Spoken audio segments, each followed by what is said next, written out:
Mind fresh மழை சேனல்ல நீங்க இப்ப கேட்டுக்கிட்டு இருக்கிறது மன்னன் வேல்பாரியின் வாழ்க்கை வரலாறு. வீரயுக நாயகன் வேல்பாரி எபிசோட் 1. மூக்கை விடைத்தபடி பாய்ந்து கொண்டிருந்தன குதிரைகள். மேடு பள்ளமற்ற பாதை இன்னும் விரைந்து வா என்று தேரோட்டியை அழைத்தது. தேரை ஓட்டும் ஆதன் குதிரையின் கடிவாளத்தை சுண்டியபடி வேகத்தை மேலும் அதிகப்படுத்தினான். அதிகாலையில் இருள் களையத் தொடங்கிய போது இவர்கள் புறப்பட்டனர். அருக நாட்டை ஆளும் சிறுகுடி மன்னன் செம்பனின் தென்திசை மாளிகை அது. அங்குதான் நேற்றிரவு தங்கல். அதுவரை தேரை ஒட்டி வந்தவன் நாகு. இனி அடற்காட்டு பகுதியில் பயணம் இருக்கும். இந்த நிலப்பாதையை நன்கு அறிந்த தேரோட்டி இவன். இவனது பெயர் ஆதன். நாளை இவன்தான் உங்களை அழைத்துச் செல்வான் என்று கூறி வணங்கி விடை பெற்றான். புறப்படும் போது நாகுவிடம் ஆதன் கேட்டான், இவர் யார்? மன்னரின் சுற்றத்தாரா? இல்லை, இவரின் அடிமை நான் என்று மன்னர் என்னிடம் கூறினார். பதில் கேட்டு ஆதன் நடுக்குற்றான். சற்று நிதானித்து, அப்படியென்றால் ஏன் தனியாக வந்திருக்கின்றார்? உடன் பாதுகாப்புக்கு யாரும் வரவில்லையா? பெரும் படையே புறப்பட்டது என்று சொன்ன நாகு சற்று குரல் தாழ்த்தி, முதலில் தேரை ஓட்ட வளவனின் இருக்கையில் ஏறி அமர்ந்ததே மன்னர்தான். இவர் ஒற்றை சொல்தான் சொன்னார். எல்லோரும் நின்று கொண்டார்கள். நான் மட்டும்தான் அவரை அழைத்து கொண்டு வந்தேன் என்று சொல்லிவிட்டு புறப்பட தயாராகும் போது ஆதன் மீண்டும் கேட்டான், மன்னர்களை ஆளும் இந்த தெய்வத்துக்கு தனித்த பெயர் எதுவும் இருக்கின்றதா? பெரும் புலவர் கபிலர்.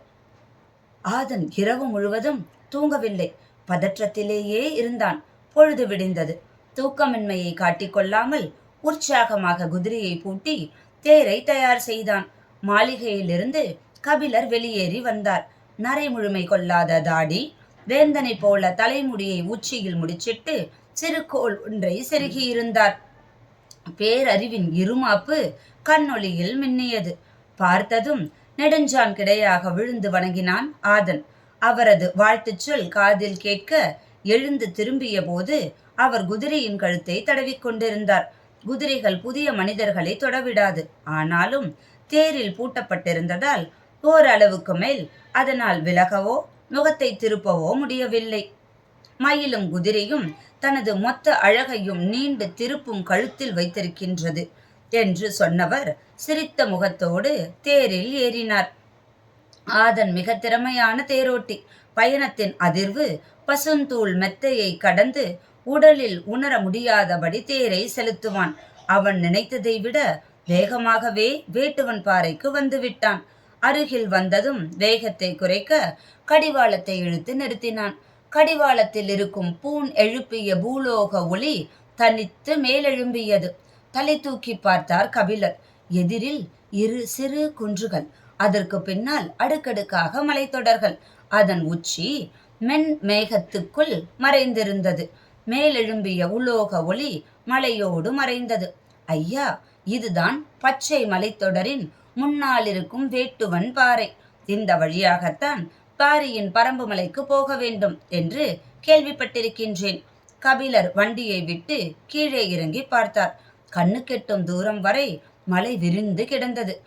நீர் வற்றிய காட்டாற்றை கடந்து வேட்டுவன் பாறையில் பாதி ஏறுவது வரை ஆதன் நின்று பார்த்து கொண்டே இருந்தான். இதற்கு முன்னால் பரம்பு நாட்டுக்கு போனது கிடையாதா?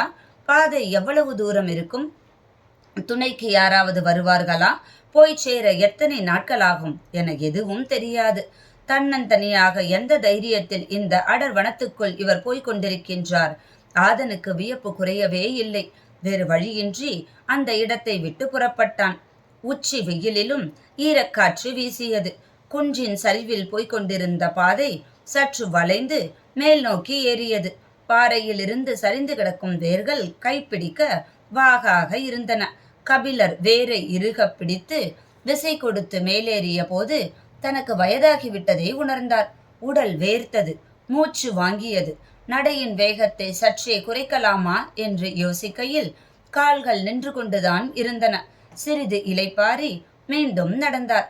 இடப்புறம் கீழே நீர் வற்றி கிடக்கும் காட்டாற்றின் அழகை பார்த்தபடி ஒற்றையடி பாதையை நோக்கி கண்களை திருப்பினார். செடிகளுக்கு இடையில் ஏதோ உருவம் தெரிகிறதே என்பதை உணர்ந்தவர் மீண்டும் கீழே உற்று பார்த்தார். இவர் நடக்கும் பாதையை நோக்கி ஓர் இளைஞன் கையில் வேல் கம்போடு சரசரவன மேலேறி வந்தான். கபிலருக்கு அவனது உருவம் புரியவில்லை, பதியவும் இல்லை. அவன் அந்த வேகம்தான் பதிந்தது. மேலே ஏறியவன் கபிலரை கடந்து முன்னால் போய்க் கொண்டிருந்தான். நின்று பேச அவனுக்கு பொழுது இல்லை. நடந்து கொண்டே கேட்டான், நீங்கள் யார் என தெரிந்து கொள்ளலாமா? கபிலர் கண்ணிமைத்து அவனை பார்த்தார். பதில் சொல்வதற்குள் மறைந்து விடுவானோ என்று தோன்றியது. குரல் உயர்த்தி சொன்னார் கபிலர், நான் பெயரை கேட்கவில்லை, யாரென கேட்டேன். எதிர்காற்றில் சற்றே தடுமாறினார் கபிலர். தடுமாற்றத்திற்கு காற்று காரணமல்ல என்பதை அவரது மனம் சொல்லியது. நான் புலவன். பாணர் குலமா? கேட்டபடி நடந்து போய்கொண்டே இருந்தான். அவனை பார்ப்பது, பாதையில் கவனம் கொள்வது, பதில் சொல்வது என்ற 3 வேலைகளையும் கபிலர் செய்ய வேண்டி இருந்தது. இல்லை, பாணர்கள் பாடல் பாடுவார்கள், இசைஞர்கள் கலைஞர்கள். நான் அவர்கள் இல்லை. நான் புலவன், எழுதக் கற்றவன். பதில் சொல்லி முடிக்கும் போது கேள்வி வந்தது. எழுத்து என்றால்? மலையேறும் ஒரு பாதையில் இவ்வளவு தூர இடைவெளியில் ஒரு உரையாடலா? உரத்த குரலில் பதில் சொல்வதற்கு மூச்சு காற்று ஒத்துழைக்க மறுத்தது. ஆனாலும் கபிலர் உரத்தே சொன்னார், மரத்தை ஓவியமாக வரைந்து பார்த்திருக்கின்றாயா? பார்த்திருக்கின்றேன். குகை பாறையில் நிறைய மரங்கள் ஓவியமாக வரையப்பட்டுள்ளன. அதேபோல் நாம் பேசும் ஒளியை ஓவியமாக வரைவதுதான் எழுத்து. அவனது நடையின் வேகம் கொஞ்சம் குறைந்தது. யோசிக்கின்றான் என்று புரிந்தது. அவனை கொஞ்சம் உள்ளிழுக்க முடியும் என்ற நம்பிக்கை கபிலருக்கு வந்தது. உனது பெயர் என்ன? நீலன். இங்கே வா, விரைந்து காட்டுகின்றேன் என்று சொன்ன கபிலர் கீழே கிடந்த காய்ந்த குச்சியை குனிந்து எடுத்தார். அவன் சட்டன் அருகில் வந்தான். அதை கவனித்தபடியே குச்சியால் கீறி அவனது பெயரை மண்ணில் எழுதினார். அதை பார்த்ததும் உதட்டோரத்தில் ஓர் இளஞ்சிரிப்பு. மீண்டும் நடக்கத் தொடங்கியவன், நான் என்ன யானையின் சாணத்தில் செரிக்காமல் கிடக்கும் ஈக்கியை போலவா இருக்கின்றேன்? எதிர்காற்று மீண்டும் அடித்து கபிலரை தள்ளாட வைத்தது. நீலன் வேகமாக போய்கொண்டிருந்தான். கபிலர் அவனை ரசிக்கத் தொடங்கினார். அவனது வேகம், இறுகி திரண்ட உடல், வீரனுக்கே உரிய மிடுக்கு, சிறு கண்கள், உள்ளத்திலிருந்து உருவாகும் கேள்விகள். அவன் கையில் இருக்கும் போதே வேல் இவ்வளவு வேகமாக போகின்றதே, அவன் எரிந்தால் எவ்வளவு வேகம் கொள்ளும் என யோசித்த கபிலர், இந்த இடைவெளியில் கேள்வியை நாம் ஆரம்பித்து விடுவோம் என முடிவு செய்து, உனக்கு மனமாகிவிட்டதா என்றார். இல்லை, விரைவில் நடக்கும். சற்று இடைவெளி விட்டு சொன்னான், என்னவளைத்தான் பார்த்து விட்டு வருகின்றேன். எங்கே இருக்கிறாள்? அதோ அந்த மலையின் பின்புறம் இருக்கிறது அவளது குடில். அந்த மலைக்கு பின்புறமாம்? ஓசையின் நீளமே உணர்வை சொன்னது. நாள்தோறும் இவ்வளவு தூரம் போய் வருவாயா? நாளும் 2 முறை போய் வருவேன். சில நாட்களில் 2 முறை இங்கு வந்து செல்வேன். கபிலருக்கு அவன் மீதான ஈர்ப்பு இன்னும் கூடியது. ஒரு ஊஞ்சலை போல 2 குன்றுகளுக்கும் இடையில் தினமும் ஆடுகிறவன் என்று மனதில் ஒரு சித்திரம் உருவாகி கொண்டிருக்கையில் கேள்வியை அவன் தொடுத்தான். பெண்ணின் இதழ் எவ்வளவு சுவையேறி இருக்கிறதே, எப்படி? அந்த இளஞ்சிரிப்பு கபிலரின் உதட்டோரத்தில் வந்து உட்கார்ந்தது. ஊஞ்சலில் தன்னையும் ஏற்று நினைக்கின்றான். சரி, அவனது வேகத்தை குறைத்தால் போதும் என நினைத்தவர் பதில் சொல்லும் முன் அடுத்த கேள்வியை அவன் கேட்டான். உங்களுக்கு மனமாகிவிட்டதா? இல்லை. அப்படியென்றால் நான் உங்களிடம் இந்த கேள்வியை கேட்டிருக்க கூடாது அல்லவா? ஏதாவது ஒரு இடத்தில் நின்றால் தானே பதில் சொல்வதற்கு. கனப்பொழுதில் 3 கொப்பு தாவுகின்றான். இவனை எப்படி அடைத்து நிறுத்துவது என யோசித்த கபிலர், உனக்கும் தான் மனமாகவில்லை என்றார். நான் வீரன். கபிலர் திகைத்து போனார். இவன் என்னை என்ன சொல்ல வருகின்றான் என யோசிக்கையில் அவன் பதிலை தொடர்ந்தான். எப்போது போர் மூளும் என தெரியாது. பரம்பு நாட்டுக்கு சூழவும் எதிரிகள். போர்க்களத்தில் நான் சாயும் போது எனது ஈட்டியை இறுக பற்றி முன்னேற என் மகன் வந்து நிற்க வேண்டும். வீரர்களின் வாழ்வு மிக குறுகியது. நிதானமாக வாழ்ந்து எழுத்துக்கள் எல்லாம் கற்று நாடுதோறும் பயணம் போய் ஒரு காத தூரத்தை 3 நாழிகை நடந்து கடக்க எங்களுக்கு அவகாசம் இல்லை புலவரே. ஊஞ்சல் அறுபட்டு தான் மட்டும் விழுவது போல உணர்ந்தார் கபிலர். வேட்டுவன் பாறையின் 2வது குன்றில் கால் பதிக்கும் வரை கபிலர் அவனிடம் பேச்சு கொடுக்கவில்லை. அவனை பற்றிய ஒரு கணிப்பை உருவாக்கி கொள்ள முடியவில்லை. எதை உருவாக்கினாலும் அடுத்த கணமே அதை குலைத்து விடுகின்றான். அவன் கையில் வைத்திருக்கும் வேல்முனையை விட கூர்மையானதாக இருக்கின்றது அவன் அளிக்கும் பதில்கள். அவனை கணிக்க முடியவில்லை என்பதை மனம் ஏற்கவில்லை. ஆனால் ஒன்று புரிந்தது. அவனது நடைவேகத்துக்கு எங்கோ போயிருக்க வேண்டும். அவ்வாறு போகாததிலிருந்து அவன் தன்னை அழைத்து கொண்டு போகின்றான் என ஊகித்தார் கபிலர். சிறிது நேரத்திற்கு பின்னர் மௌனம் கலைத்து பேசத் தொடங்கினார். பாரியின் பரம்பு மலை எவ்வளவு தொலைவில் இருக்கின்றது? இந்த நாட்டின் பெயர்தான் பரம்பு நாடு. பாரி இருக்கும் மலையின் பெயர் ஆதிமலை. அந்த மலையில்தான் வேளிர் குலத்தை தோற்றுவித்த மாவீரன் எவ்வி தலைநகரை உருவாக்கினான். நிலப்பகுதிக்கு வந்து பாணர்கள் பாடிய பாடல்களில் இருந்தே பலவற்றை நாம் ஊகித்துக் கொள்கின்றோம். ஆனால் உண்மை எவ்வளவு விரிவுடையதாக இருக்கின்றது என யோசித்தபடி கபிலர் கேட்டார். அங்கிருந்துதான் பாரியின் அரசாட்சி நடக்கின்றதாம். கேள்வி நீலனுக்கு சிரிப்பை உண்டாக்கியது. பாரி அரசன் அல்லன், வேளிர் குல தலைவன். நாட்டை ஆள்வதைப் போல காடும் ஆளப்படுகின்றது என நீங்கள் நினைக்கின்றீர்கள். காட்டை யாராலும் ஆள முடியாது. சின்னஞ்சிறு மனிதனால் என்ன செய்ய முடியும்? பகை, துரோகம், வீரம், சாவு, அவ்வளவுதான். ஆனால் காட்டை பாருங்கள், எண்ணிலடங்கா உயிர்கள், ஒவ்வொன்றும் அளவில்லா ஆற்றல் கொண்டது. ஒரு பச்சிலையை வாயில் வைத்தால் அந்த கணமே நீங்கள் செத்து மடிவீர்கள். துளிர்விடும் ஒற்றை இலை உங்களின் வாழ்வை முடித்து வைக்க போதுமானது. உங்களால் முடிவு செய்ய முடியுமா? காடு இலைகளால் ஆனதா, மரங்களால் ஆனதா, விலங்குகளால் ஆனதா, பாறைகளால் ஆனதா, பறவைகளால் ஆனதா, கொம்புகளால் ஆனதா? அவன் பேசிக்கொண்டே போனான். கபிலரால் ஒரு கட்டத்தில் அவனது பேச்சை பின்தொடர முடியவில்லை. பாறைகள் உருள்வதைப் போல வார்த்தைகள் உருண்டு கொண்டிருந்தன. மூச்சு விட அவகாசம் எடுத்துக்கொண்டார்.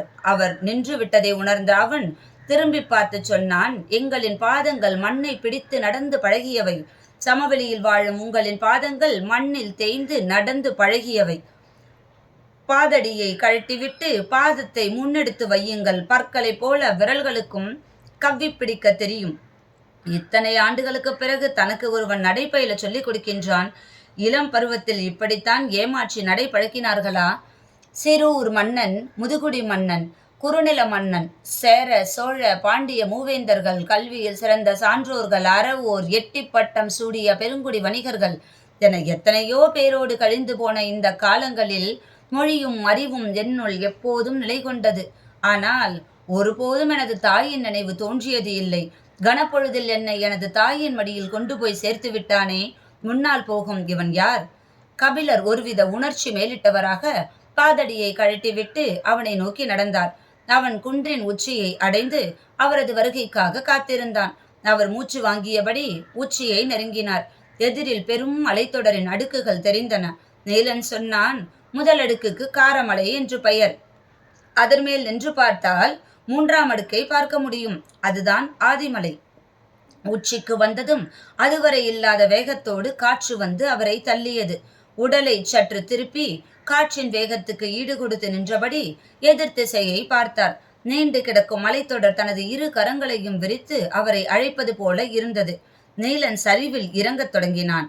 இனி வேகமாக நடக்க வேண்டும். பொழுது சாய சிறிது நேரம்தான் இருக்கின்றது.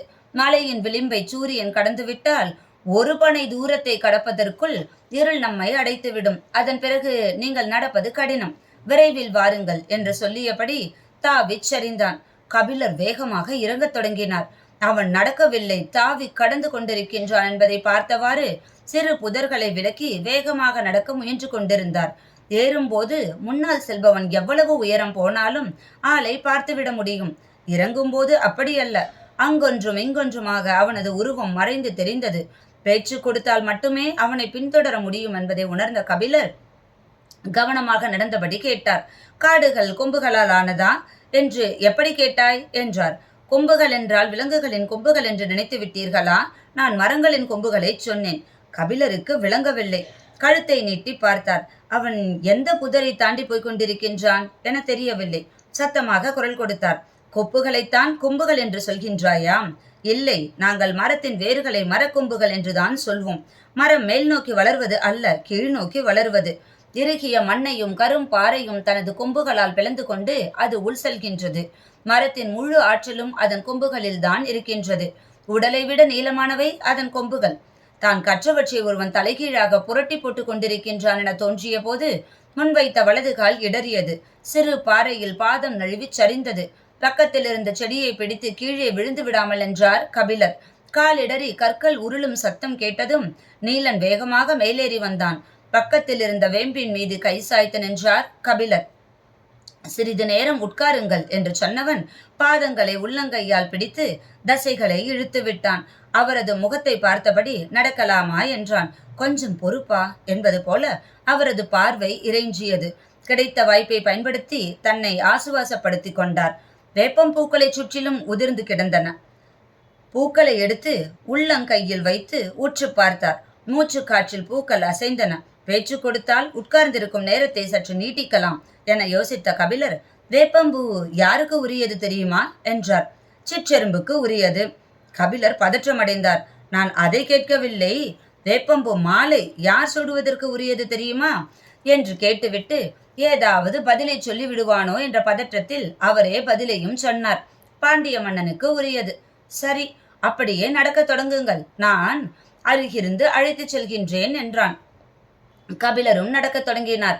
8 வைக்கும் போது கால் நரம்பு சுண்டுவது போல இருந்தது. சூரியனின் அடிவிளிம்பு காரமலையின் தலையை தொட்டது. முன்னால் நடந்தபடியே கேட்டான், வயல் நண்டை பார்த்திருக்கின்றீர்களாம்? சம்பந்தமே இல்லாமல் கேட்கின்றானே என எண்ணியபடி பார்த்திருக்கிறேன் என்றார்.